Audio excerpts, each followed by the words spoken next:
Un baúl de madera, no uno de viaje, sino de los que se quedan en el desván, acumulando polvo y olvido. En algún momento de 1875, en Stuttgart o tal vez en Bruselas, un joven mete al fondo de uno de esos baúles un fajo de papeles manuscritos, cuadernos escolares, hojas sueltas, letra apretada, furiosa. No es un gesto de archivo, de quien preserva una obra. Es el gesto de quien deja una herramienta que ya no sirve. El movimiento es seco, sin ceremonias. Cierra la tapa y quizá gira una llave. Luego se da la vuelta. Ese joven es Arthur Rimbaud. Tiene 20 años. Acaba de escribir, o quizá ya ha dejado de escribir, lo que el mundo luego llamaría iluminaciones. En esos papeles están el barco ebrio, la carta del vidente, versos que reinventan el color de las vocales. Pero en ese momento son solo peso muerto, carbón que se apaga. El acto parece un final, el silencio que todos registrarán. Pero en esa acción, guardar para no mirar, hay un núcleo de contradicción más revelador que cualquier mito. Porque no arroja los papeles al fuego, los conserva, los condena a la oscuridad, pero no los destruye.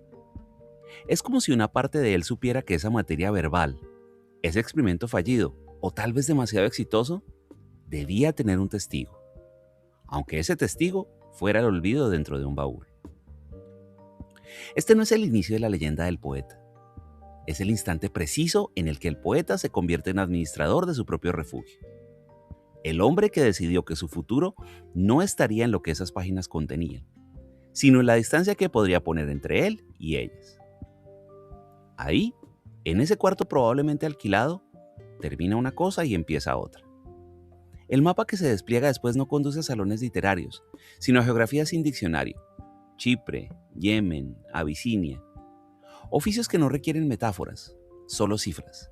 El precio del café, el calibre de un fusil, la longitud de una caravana. ¿Por qué un hombre guarda lo más valioso que ha creado para luego actuar como si no existiera? ¿Qué pacto se hace con uno mismo cuando se elige la exactitud del desierto sobre el desorden alucinado del verso? Un sonido queda flotando en la habitación vacía. El roce áspero de unos papeles contra la madera, seguido del golpe sordo y definitivo de la tapa al cerrarse. Un eco que parece contener, en su breve vibración, todo el estruendo previo y todo el silencio por venir. Mientras Arthur Rimbaud asistía a clases en el Collège de Charleville, su escritura existía en dos registros paralelos. En el primero, público e impecable, producía versos en latín que eran modelos de corrección. Versos que hablaban de dioses y héroes con la dicción esperada. Ganaba premios. La herramienta del lenguaje en sus manos era precisa y obediente. Pero en el segundo registro, privado, esa misma herramienta comenzaba a torcerse. Aplicaba la sintaxis latina, pulida y rígida, para construir frases que nada tenían que ver con la antigüedad clásica. Frases cargadas de una ironía ácida, de imágenes deliberadamente ásperas. Usaba la lengua de Cicerón para articular un descontento moderno y personal.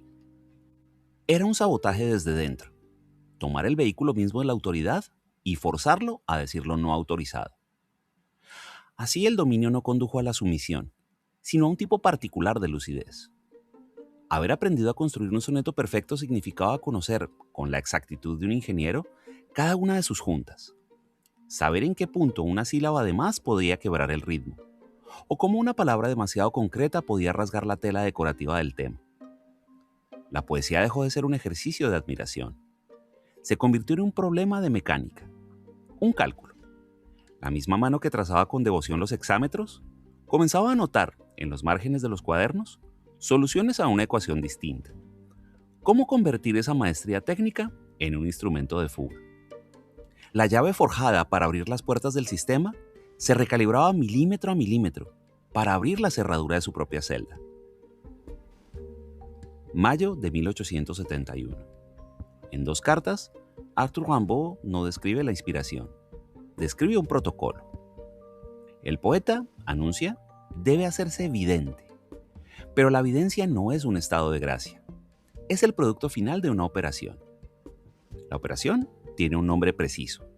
el largo, inmenso y razonado desarreglo de todos los sentidos. La palabra crucial es razonado. No se trata de caer en el desorden, se trata de provocarlo, de dirigirlo con una voluntad de laboratorio.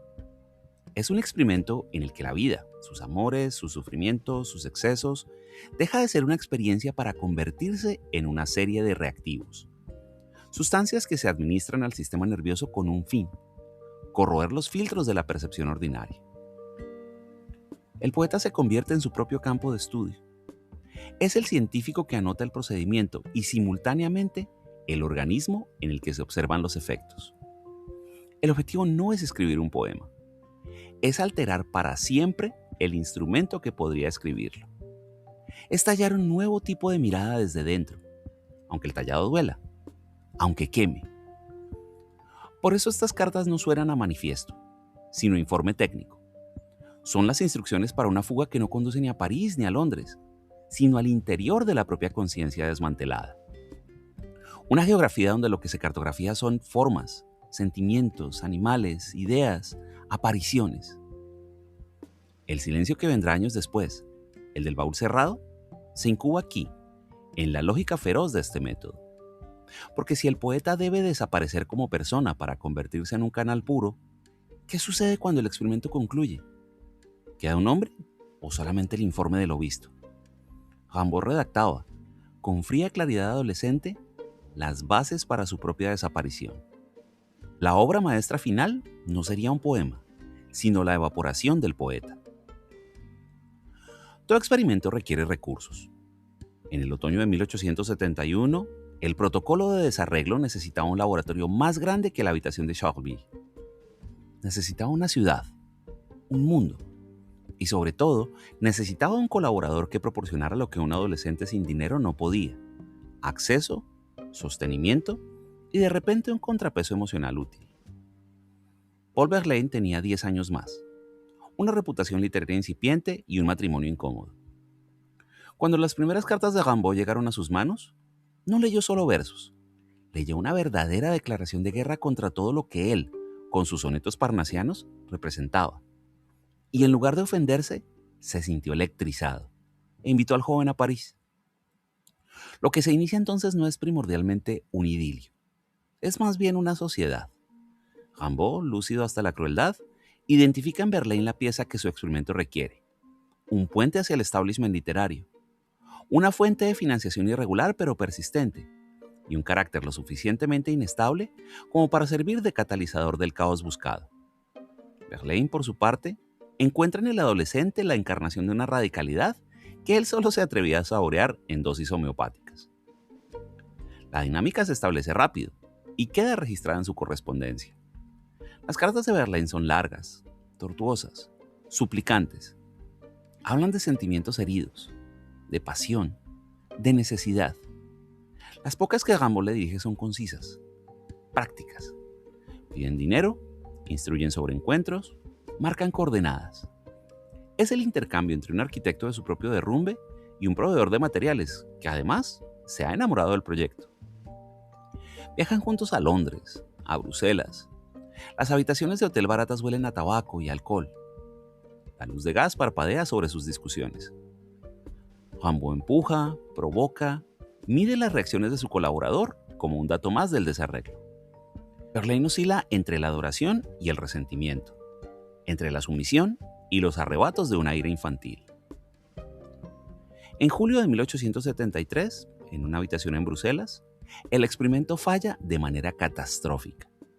Verlaine, ebrio y herido en su orgullo, dispara un revólver. La bala alcanza a Rimbaud en la muñeca izquierda. No es un gesto de tragedia romántica, es el colapso de un sistema de presión mutua. El colaborador necesario ha pasado a ser un factor de riesgo incontrolable. El disparo no pone fin a una pasión, certifica el fracaso de una sociedad táctica. Rimbaud, herido, denuncia a su colaborador ante la policía. La lógica, incluso aquí, es implacable. Se descarta lo que ya no sirve. Londres, entre 1872 y 1873. El invierno es una niebla gris que se pega a los vidrios. En cuartos alquilados por semanas, Sobre mesas inestables, Arthur Rimbaud llena cuadernos. No escribe poemas propiamente, no pule versos, solo anota.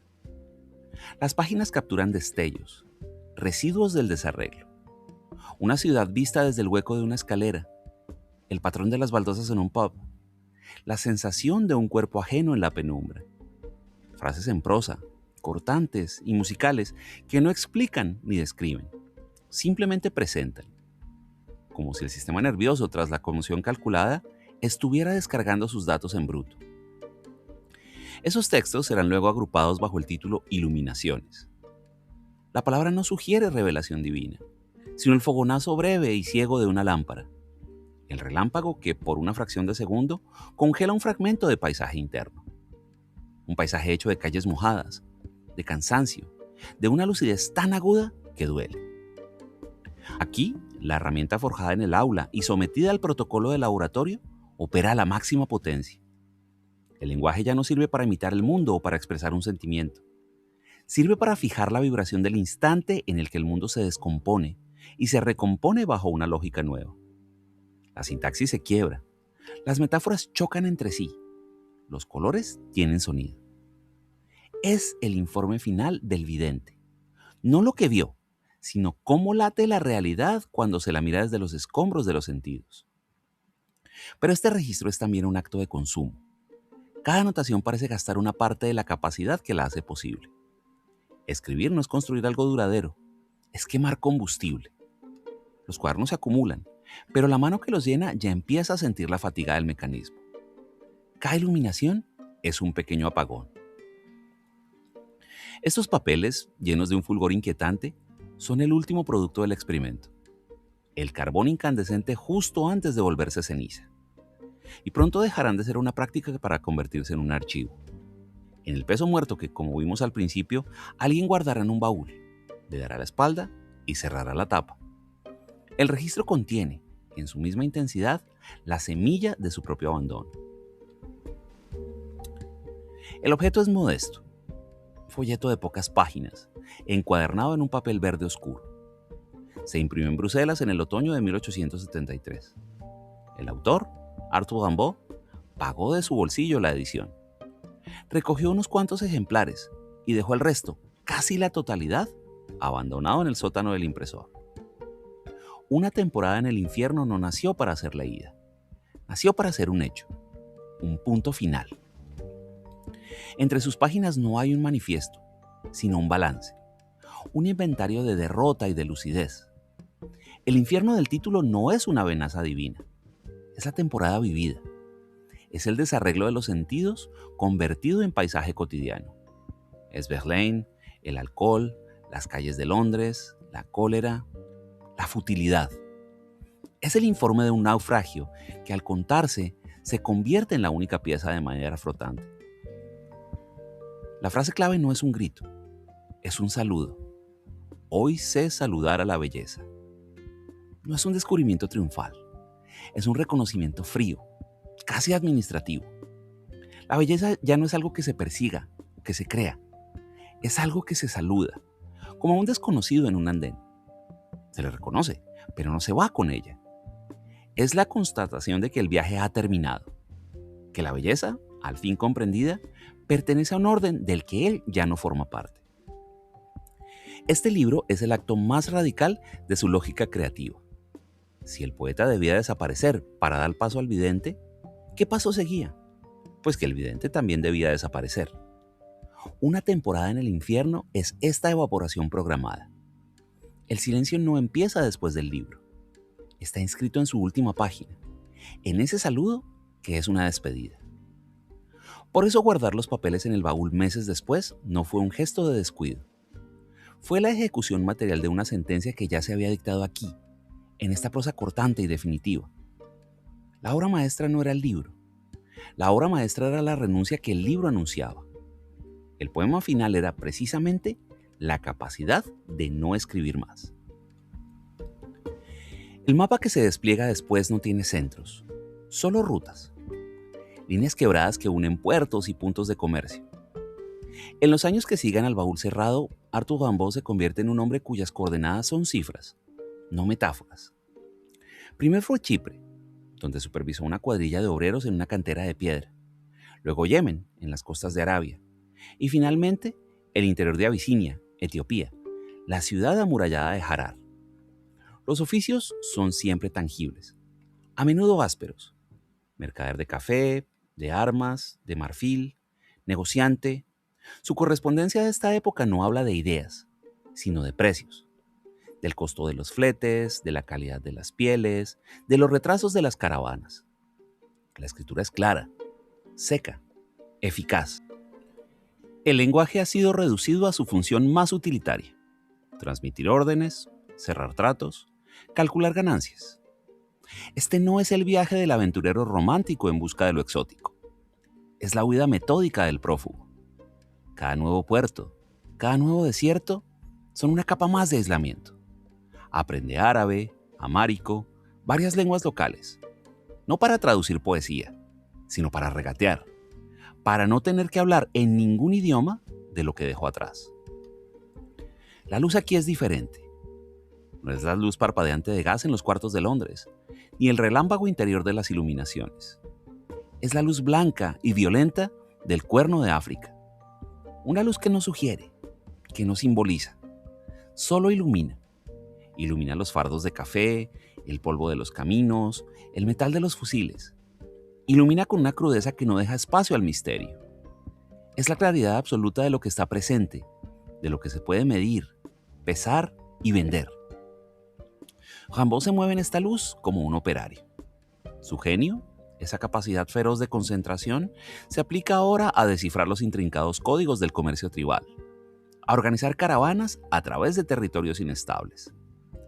La misma mente que una vez descompuso la realidad en busca de su núcleo alucinado, ahora se dedica a componer realidades concretas y rentables.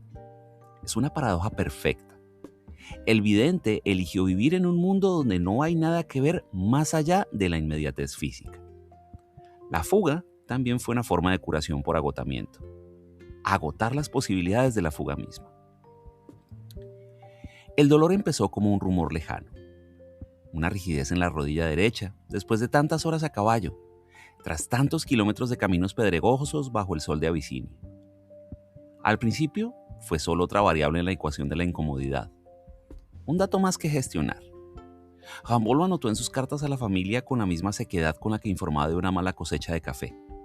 Un inconveniente. Pero ese rumor se hizo persistente. Un dolor sordo que se enciende en agudo con el movimiento. La rodilla se hincha. La piel se tensa y cambia de color. Ya no es un simple dolor de viaje. Es una presencia. Un socio no invitado en sus tratos. En febrero de 1891, el tumor o la infección, porque los diagnósticos son imprecisos, fuerza la decisión. Debe dejar Etiopía. Organiza su partida con la misma eficacia con la que organizaba una caravana. Vende sus bienes, salda cuentas. La fuga ahora es en sentido contrario, de regreso a un lugar que ya no es su casa. El viaje a través del desierto hacia la costa, en camello y luego en litera, es una agonía en movimiento. Cada sacudida es un cuchillo.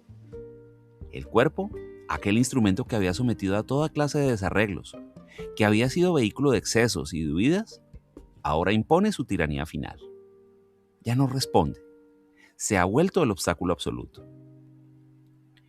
En el Hospital de la Concepción en Marseille, la luz es otra. No es la luz plana y brutal del desierto, sino la luz difusa y gris de una sala alta. La luz de la observación clínica. Los médicos hablan de sinovitis, de tuberculosis articular. La palabra gangrena empieza a flotar en el aire. La solución es radical, medieval, la amputación. El 27 de mayo le extirpan la pierna derecha por encima de la rodilla. El acto es la antítesis del desarreglo. Es un orden brutal impuesto al caos de la carne enferma. Una cirugía para permitir, quizás, una supervivencia. Pero la enfermedad ya viaja por dentro, más allá del alcance del escalpelo. El cuerpo que una vez fue laboratorio, el recipiente de todos los experimentos, había guardado memoria en sus articulaciones. Y ahora, en la quietud blanca del hospital, presentaba la factura de toda una vida de fricción extrema. La factura no se pagaba con poemas ni con ganancias comerciales. Se pagaba con carne y hueso. La huida geográfica termina aquí, en una cama de hospital, con el mapa del dolor reducido al perímetro preciso de un cuerpo que por fin ya no puede huir. La habitación del hospital en Marseille tiene una mesa pequeña junto a la cama. Sobre ella, papel de carta, una pluma y un tintero. La rutina del mercader, la de registrar y calcular, choca contra la nueva realidad del cuerpo mutilado y la fiebre. Arthur Rimbaud escribe a su familia. La letra, antes firme y segura en las facturas y en los inventarios, ahora puede temblar. Traza palabras que son pura necesidad. Pide. Pide dinero para los gastos médicos. Pide para el viaje de regreso a casa. Informa sobre el estado de sus negocios pendientes en África, sobre deudas por cobrar. Enumera sus pertenencias con una meticulosidad de notario. Es la escritura de un hombre intentando imponer orden sobre el caos que avanza desde dentro de su propio cuerpo. No hay poesía aquí. No hay reflexión metafísica sobre el sufrimiento. Hay, en cambio, una precisión desgarradora. La mente que una vez organizó el desarreglo de todos los sentidos, ahora organiza los últimos detalles de una vida que se le escapa. Es un último acto de administración. La misma lógica que lo llevó a guardar los poemas en un baúl, encerrar, archivar, poner en orden, se aplica ahora a su propia existencia menguante. En una de estas cartas escribe una frase que parece salida de un manual de contabilidad roto por la desesperación. Mi vida ha sido un error. No es una elegía, ni una confesión grandilocuente.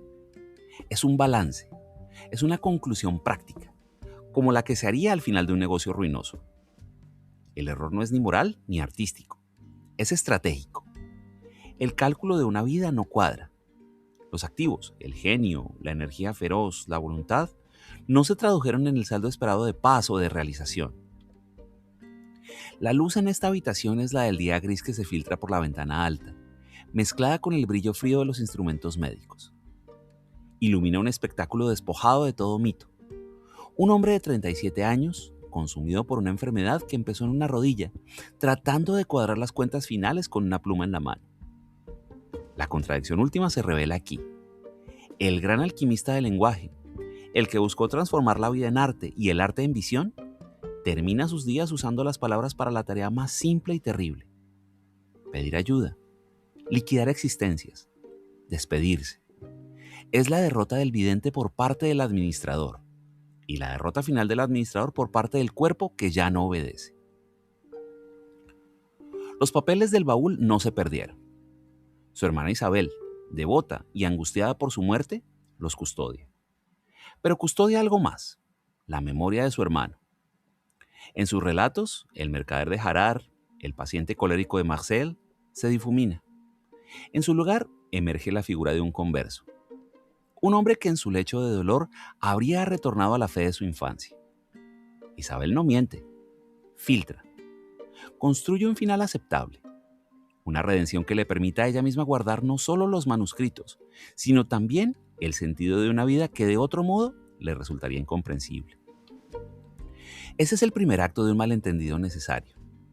Porque Arthur Rimbaud, el hombre que eligió el silencio, se convierte en un espacio vacío. Un molde en el que cada época, cada sensibilidad, verterá su propio material. Los surrealistas, décadas después, clamarán su paternidad. En él verán al vidente puro, al revolucionario del lenguaje que declaró la guerra a la razón burguesa. Harán de una temporada en el infierno su Biblia y del desarreglo de los sentidos su método de trabajo. Pero cuidadosamente omitirán al mercader de Abisinia. El hombre que negociaba fusiles resulta un socio incómodo para el mito del rebelde absoluto. Otros verán en su silencio el gesto definitivo de pureza. El artista que renuncia a la fama, que escapa de la corrupción del mundillo literario. Un mártir secular del arte. Pero esta lectura romántica ignora la dimensión práctica, casi administrativa de su renuncia. No fue un arrebato místico, fue la conclusión lógica, fría de un protocolo. Su verdadera huella no es una escuela literaria, ni un estilo imitable. Es una pregunta incómoda que permanece, clavada en el centro de la idea misma del creador. ¿Qué sucede cuando la lucidez sobre los mecanismos de la creación se vuelve tan extrema que el único acto consecuente es dejar de crear. ¿Puede la búsqueda de lo absoluto en el arte terminar solo en la negación del arte? Rimbaud no dejó discípulos, dejó un espejo roto. Cada generación que se acerca recoge un fragmento diferente y ve reflejada no su rostro completo, sino la herida de su propia contradicción. El mito no es un error, es la única forma posible de habitar el vacío que él mismo talló. La única forma de darle sentido a un silencio que en su origen fue la negación de todo sentido impuesto desde afuera. El 10 de noviembre de 1891, en Marseille, cesa un ritmo. El cuerpo que había cabalgado desiertos y navegado mares se detiene. La fiebre, al fin, gana. Pero la muerte verdadera no había ocurrido ahí. Había sucedido mucho antes y en otro lugar. En la meseta de Harar, la luz del mediodía es una losa blanca. Aquí un hombre camina entre sus mercancías, revisa cuentas, observa el horizonte sin esperar revelaciones. La paradoja se resuelve en este paisaje. La búsqueda más radical de la visión culmina en una luz tan completa que anula la necesidad de ver. No hay nada que interpretar, solo lo que hay. El vidente al final encontró su paz en la ceguera voluntaria, en la exactitud de las transacciones, en el peso de un saco de granos. El silencio no fue una condena, sino el descanso del órgano que había trabajado hasta consumirse, un órgano llamado imaginación. Y entonces, cuando todo parece reducirse a esto, a la evidencia física, al sol sobre la tierra, un eco pertinaz regresa, el de un adolescente que encerró unos papeles en un baúl. El gesto no era de derrota, era de coherencia extrema. Era la firma al pie del experimento. El eco no dice nada, no es un mensaje. Es simplemente la vibración que queda después de que un instrumento se ha pulsado con demasiada fuerza. Un sonido que no significa, pero que persiste. Como la luz blanca de Harar, que no significa nada, pero lo baña todo. Por eso al final no hay nada que descifrar. Solo un camino recorrido hasta su último extremo. Un hombre que quiso ver el fondo de la luz y descubrió que a veces el fondo es simplemente un blanco deslumbrante y una quietud. Gracias.